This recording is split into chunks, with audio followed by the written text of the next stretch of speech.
மற்ற மூத்த முன்னணி தலைவர்களோடு ஆங்காங்கே பேசி இறுதி முடிவு எடுத்து இன்றைக்கு அறிவிக்கிறேன். இதில் தாமதம் என்ன?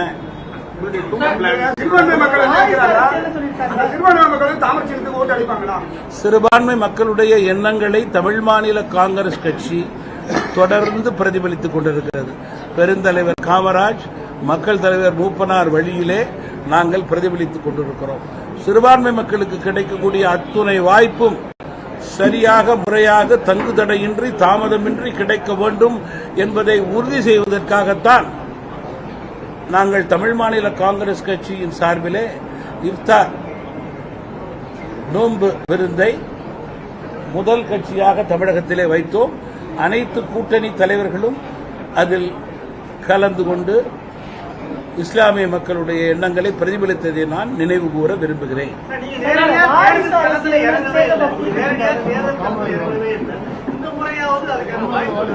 100% இல்லை. நான் என்னுடைய கட்சியிலே பணியாற்றக்கூடிய நல்லவர்களுக்கு வாய்ப்பு வாங்க வேண்டும் என்று நினைக்கிறேன். பல நல்லவர்களுக்கு, களத்தில் இருப்பவர்களுக்கு என்னால் வாங்க முடியவில்லை என்ற வருத்தம் இருக்கும்போது, சென்ற முறை வாங்கிய நம்பரே வாங்கவில்லை என்றாலும் கூட 5 நம்பர் சரியான 5 நபருக்கு கொடுக்க வேண்டும் என்று நான் முடிவு செய்திருக்கிறேன். என்னுடைய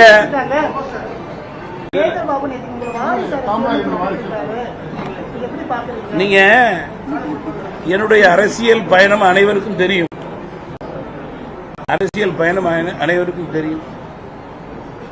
மக்கள் தலைவர் மூப்பனாரினுடைய தந்தையுடைய மறைவுக்கு பிறகு கட்சியினுடைய ஒட்டுமொத்த தலைவர்கள், தொண்டர்களுடைய நம்பிக்கையோடு நான் தலைவராக தேர்ந்தெடுக்கப்பட்டவன். என்னுடைய தந்தை உயிரோடு இருந்தபோது நான் நேரடியாக அரசியல் களத்திற்கு வரவில்லை. அவர்கள் எனக்கு எந்த பதவியும் கொடுக்கவில்லை என்ற வரலாற்றை அமைச்சரிடம் நினைவு கூற வேண்டும். என்னுடைய டூரை பொறுத்த வரைக்கும் likely I have not just concluded the tour. April 3ஆம் தேதியிலிருந்து ஆரம்பிக்கலாம்னு நினைக்கிறேன். Then it is a continuous tour for me till 21st.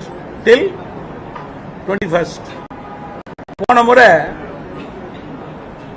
6800 kilometre போனேன். போன முறை I even touched around 100 constituencies, which was only practically possible. இந்த முறை நிச்சயமாக பல தொகுதிகளுக்கு சென்று கூட்டணி கட்சியினுடைய வேட்பாளர்களுக்கும் நான் பணியாற்றி வெற்றி பெறச் செய்வேன். குறிப்பாக எங்களுடைய தொகுதி, எங்களுடைய வேட்பாளருடைய வெற்றியை உறுதி செய்வதற்கு அதிக நேரம் கொடுப்பேன்.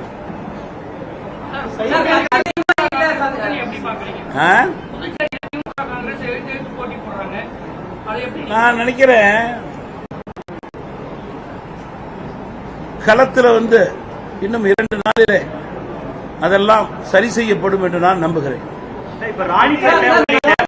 உங்களுக்கு ஒதுக்கப்பட்ட தொகுதிகளில் அதிமுக எதிர்ப்பு தெரிவிக்கிறாங்க.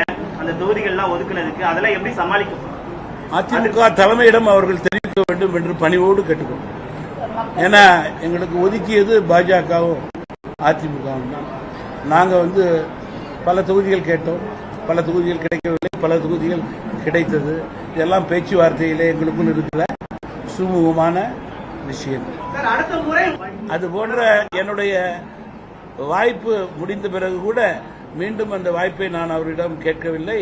எனக்கு தொகுதி அவர்கள் குறைத்தலாக கொடுத்து நீங்க எல்லாம் எழுதுனது போல 1, 2 தவறுதலா பத்திரிகை நண்பர்கள் வடிகட்டிய பொய்யை சொல்லியது போல எனக்கு கொடுத்திருந்தாலும் கூட அதை வாங்கி கொண்டு எனக்கு எம்பி கொடுங்கன்னு நான் கேட்டிருக்க மாட்டேன். என்னுடைய கட்சி எனக்கு முக்கியம், என்னுடைய கட்சியில பணியாற்றுகின்றவர்கள் எனக்கு முக்கியம். அவர்களுக்கு அதிக எண்ணிக்கை வாங்கி கொடுக்க வேண்டும் என்ற ஒரே எண்ணத்திலே தலைவராக நான் செயல்பட்டேன்.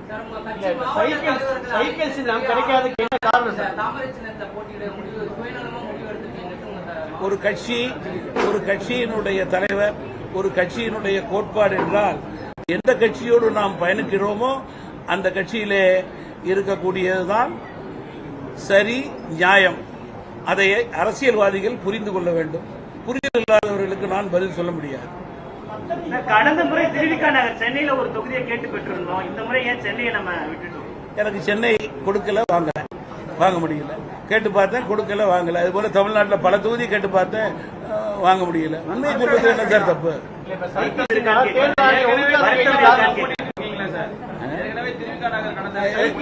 முக்கியமான கேள்வி கேட்கிறாரு சார். என்ன காரணம் சார்?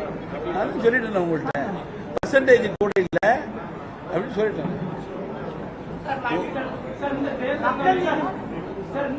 சொல்லுங்க சார் அவருக்கு. சார் எங்க பின்னாடி இருக்கீங்க? உட்கார சீனியர் பிரசிடன்ட் நிக்க வைக்கிறீங்க.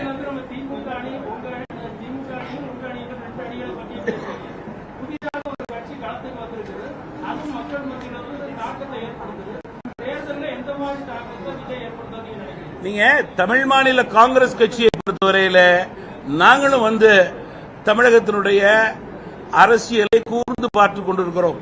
எல்லா கட்சிகளுடைய அரசியலை கவனித்துக் கொண்டிருக்கிறோம். மக்களுடைய மனநிலையை பார்த்துக் கொண்டிருக்கிறோம். அந்த வகையிலே இன்றைக்கு ஒரு நல்ல ஆட்சி மாற்றம் தேவை என்று வாக்காளர்கள் நினைக்கிறார்கள். குறிப்பாக மத்திய மாநில அரசுகளுடைய ஒத்த கருத்து தமிழகத்தினுடைய வருங்கால வளர்ச்சிக்கு அடித்தளம் என்று நம்புகிறார்கள். அந்த வகையிலே மக்களுடைய மனநிலை அதிமுக தலைமையிலான என்டிஏ கூட்டணி முதல் கூட்டணி, வெற்றி கூட்டணி. மற்ற கூட்டணிகளை பற்றி எங்களுக்கு கவலை கிடையாது. ஏனென்றால் யார் வேண்டுமானாலும் 2, 3, 4 வரலாம். முதல் கூட்டணி நாங்கள் தான்.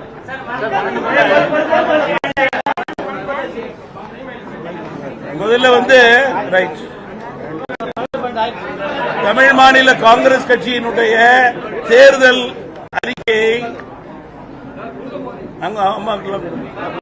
ஒரு 4-5 ஃப்ரெண்ட்ல இருக்கிறவங்க மட்டும் கொடுங்க. இப்ப இங்க கொடுங்க, ராஜன் கொடுங்க, இங்க கொடுங்க சார். பிரசிடன்ட் நான் கொடுக்குறேன் தனியா.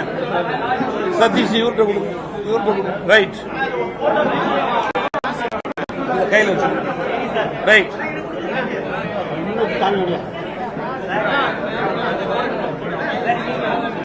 அப்படியே உட்கார்ந்துட்டே கொடுத்துருங்க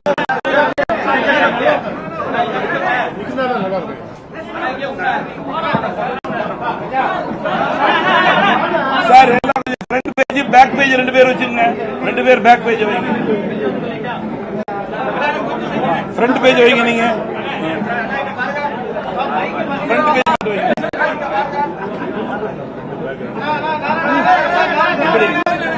சார். கொஞ்சம் தயவு பண்ணி எடுத்துங்க. அம்மா அப்படியே வைங்க, அப்படியே காமிங்க. திருப்பி விரட்டிட்டு இருக்காங்க.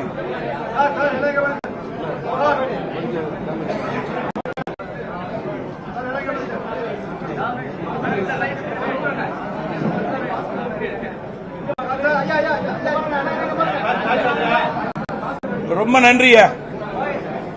உட்காருங்க. கேண்டிடேட்ஸ் பேர் சொல்றேன். பேப்பர்ஸ் இங்க.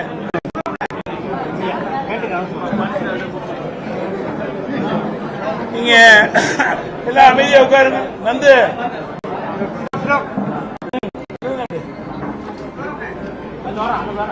ரைட். தமிழ் மாநில காங்கிரஸ்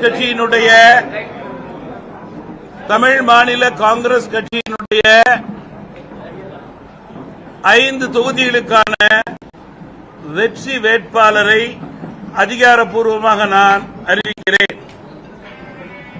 ராணிப்பேட்டை தொகுதி 41 சட்டமன்ற தொகுதி வேட்பாளர் திரு VM கார்த்திகேயன் அவர்கள். மாவட்டத்தினுடைய தலைவர் ராணிப்பேட்டை மேற்கு மாவட்டம் தமிழ் மாநில காங்கிரஸ் மூப்பனார். ஈரோடு மேற்கு தொகுதி எண் 99 சட்டமன்ற தொகுதி வேட்பாளர் திரு M யுவராஜா அவர்கள். தமிழ் மாநில காங்கிரஸ் மூப்பனார் பொதுச் செயலாளர்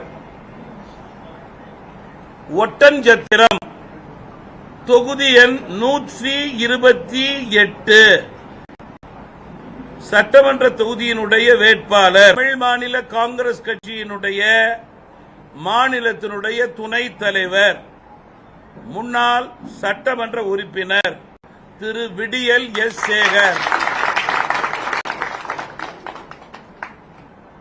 கும்பகோணம் சட்டமன்ற தொகுதி தொகுதி எண் 171 தமிழ் மாநில காங்கிரஸ் கட்சியினுடைய மாநில செயலாளர் தொகுதியினுடைய வேட்பாளர் திரு MKR அசோக் குமார், கிள்ளியூர் சட்டமன்ற தொகுதி தொகுதியினுடைய எண் 234 சட்டமன்ற தொகுதியினுடைய வேட்பாளர் தென்மண்டல இளைஞர் அணியினுடைய தமிழ் மாநில காங்கிரஸ் கட்சியினுடைய துணைத் தலைவர் டாக்டர் ஜே நிவின் சைமன் அவர்கள். இந்த 5 வேட்பாளர்களும் வெற்றி வேட்பாளர்களாக இன்றிலிருந்து களத்திலே இறங்குவார்கள். வெற்றி வேட்பாளராக சட்டமன்றத்திலே தமிழ் மாநில காங்கிரஸ் கட்சியினுடைய குரலை ஒலிப்பார்கள். தமிழக மக்களுடைய எண்ணங்களை